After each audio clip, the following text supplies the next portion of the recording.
সন্ধ্যা শুরুতে যে খবরে নজর রাখতে হচ্ছে, সুপ্রিম কোর্টে আজ এসএসসি চাকরি বাতিল মামলা। 26,000-এর চাকরি বাতিল মামলার শুনানি সুপ্রিম কোর্টে। বহু প্রতীক্ষিত চাকরি বাতিল মামলার শুনানি দেশের সর্বোচ্চ আদালতে। 22 এপ্রিল হাইকোর্টের নির্দেশে চাকরি যাওয়া প্রায় 26,000 জনের ভাগ্যে কি, শুনানির দিকে তাকিয়ে সব পক্ষ। এই মুহূর্তে যে ব্রেকিং এ নজর রাখতে হচ্ছে, আপনারা জানেন 26,000 জনের চাকরি বাতিল হয়ে গিয়েছিল, তাদের ভাগ্য কি?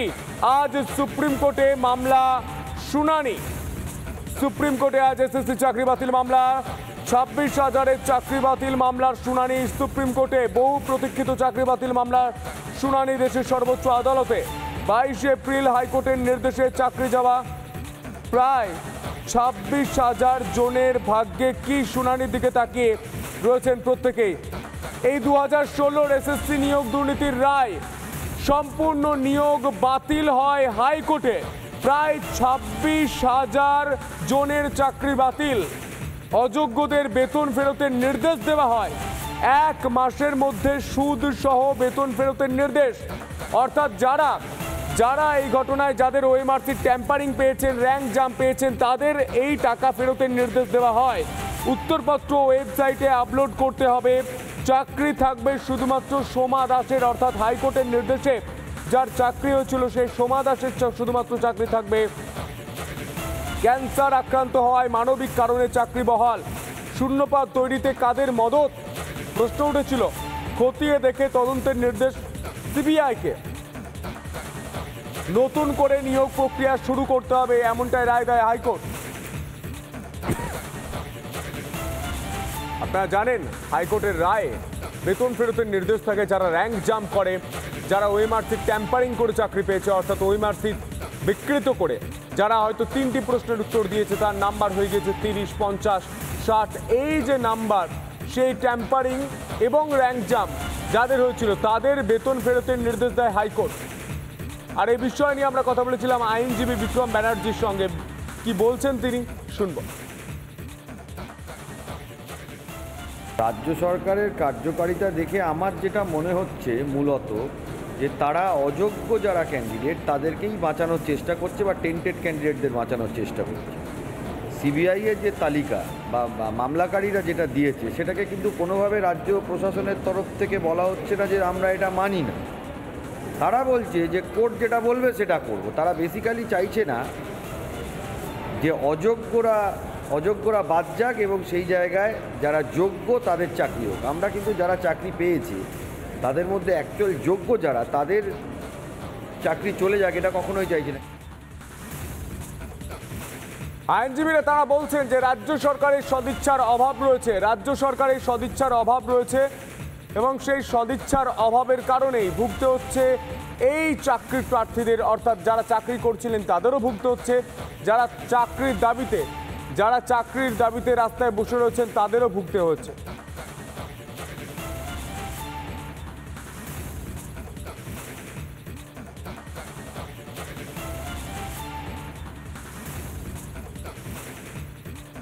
যাদের চাকরি গিয়েছে তাদেরও ভুগতে হয়েছে, যারা চাকরির জন্য রাস্তায় বসে রয়েছেন তাদেরও ভুগতে হচ্ছে। এই ছবি আর কতদিন দেখবে বাংলা, সেই প্রশ্ন উঠছে এবং চাকরি প্রার্থীরা সেই প্রশ্নটাই করছেন। কিন্তু আজ সুপ্রিম কোর্টে মামলার শুনানি, সেই দিকেই তাকিয়ে বাংলার যুব সমাজ, বাংলার চাকরি প্রার্থীরা।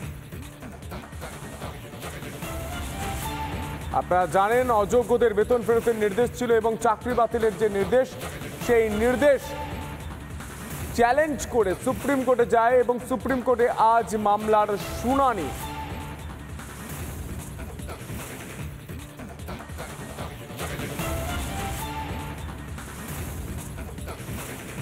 এই মুহূর্তে যে খবরে নজর রাখতে হচ্ছে, পুলিশের বিরুদ্ধে হুমকির অভিযোগ কৌস্তব বাগচি। সোশ্যাল মিডিয়ায় ভিডিও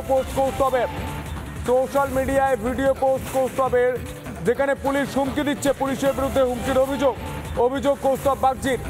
কি ছবি উঠে এসেছে আমরা দেখার চেষ্টা করব।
এই মুহূর্তে সেই ছবি দেখতে পাচ্ছেন, পুলিশের বিরুদ্ধে হুমকি দেওয়ার অভিযোগ আমরা ছবিতে দেখতে পাচ্ছি। কৌস্তব বাগচির যে পোস্ট করা ভিডিও, সেই ভিডিওতে আমরা দেখতে পাচ্ছি যে কৌস্তব বাগচি দাঁড়িয়ে রয়েছেন, তার সামনে পুলিশ অফিসার কিছু বলার চেষ্টা করছে না। এই মুহূর্তে টেলিফোন লাইনে রয়েছেন কৌস্তব বাগচি। কৌস্তব বাবু, আপনাকে রিপাবলিক বাংলায় স্বাগত জানাই। যিনি কথা বলছেন তিনি কে, তার পদাধিকারী ঠিক কোন জায়গায় তিনি রয়েছেন এবং তিনি ঠিক আপনাকে কি বলছিলেন? যে রয়েছে তার নাম, তার যে নাম থেকে যেটা নেম প্লেট থেকে ভিজিবল, পিএন তিওয়ারি বলে একজন, তিনি নিজেকে আইডেন্টিফাই করলেন যে খড়দা থানার একজন অফিসার হিসেবে। তিনি যেটা করছিলেন, রাস্তার মধ্যেখানে গাড়িটি দাঁড় করিয়ে লরির থেকে যথেচ্ছভাবে টাকা তুলছিলেন। তো সেটা যানজট সৃষ্টি করছিল। আমি গিয়ে বলাতে যে রাস্তার মধ্যেখানে গাড়ি দাঁড় করে এগুলো আপনারা কি শুরু করেছেন, তখন উনি বিষয়ে তেড়ে এসে সেই অশ্রাব্য ভাষায় কথাবার্তা বলা, খুব বাজে অ্যাটিটিউড এবং ধরনের কথাবার্তা বলেছেন, সেটা মুখে আনা যায় না। সবচেয়ে বড় কথা, মানে রাজনৈতিক দল নিয়ে, মানে আমার রাজনৈতিক পলিটিক্যাল অ্যাফিলিয়েশন তো ওরা জানে, সেই জায়গাটাকে পর্যন্ত নিয়ে কথা বলা এবং সেটা তুচ্ছ-তাচ্ছিল্য করা, খুব মানে বিভিন্নভাবে মিথ্যা মামলায় জড়িয়ে দেওয়ার ভয় দেখানো হয়েছে। এ করেছে, বলেছে যে এরকম এ করে দেবো, জেলে ঢুকিয়ে দেবো, কাস্টাডিতে ঢুকিয়ে দেবো।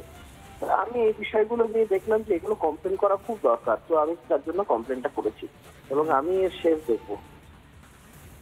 বেশ, অসংখ্য ধন্যবাদ আপনাকে। কৌস্তব বাগচি আমাদের সঙ্গে টেলিফোন লাইনে ছিলেন। এই মুহূর্তে সেই ছবি দেখতে পাচ্ছেন, সোশ্যাল মিডিয়ায় কৌস্তব বাগচি পোস্ট করেছেন এবং এই মুহূর্তে তিনি বললেন টেলিফোন লাইনে হুমকির দেওয়া হচ্ছিল কৌস্তব বাগচিকে, পুলিশের বিরুদ্ধে হুমকির অভিযোগ কৌস্তব বাগচি।